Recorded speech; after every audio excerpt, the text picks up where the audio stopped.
السلام علیکم ورحمۃ اللہ وبرکاتہ۔ دوستو، ہم سب کی یہ شدید خواہش ہے کہ ہمارا ملک عزیز پاکستان امن اور ترقی کا ایسا گہوارہ بنے کہ پوری دنیا سے لوگ یہاں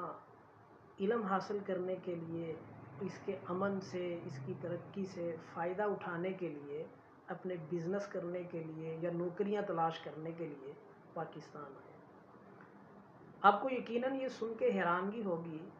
کہ پاکستان کے ایک صوبے پنجاب کے جو دارالحکومت لاہور ہے، اس پر ایک وقت ایک عہد ایسا بھی آیا کہ پوری دنیا سے لوگ علم حاصل کرنے کے لیے، وہ چاہے دینی علم ہو، وہ چاہے عصری علم ہو، اس کے ساتھ ساتھ سرکاری نوکریوں کی تلاش کے لیے اور اپنے بزنس کو ڈیولپ کرنے کے لیے لاہور کا رخ کیا کرتے تھے۔ جی ہاں، یہ عہد تھا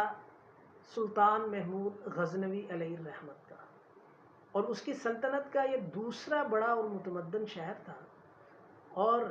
پھر کچھ عرصے بعد ہی یہاں ایک مشہور صوفی بزرگ،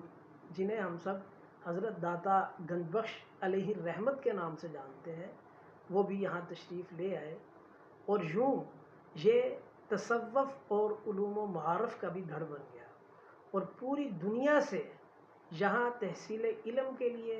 اور اپنے بزنسز کو ڈیولپ کرنے کے لیے اور سرکاری نوکریوں کے لیے لاہور میں لوگ آتے تھے۔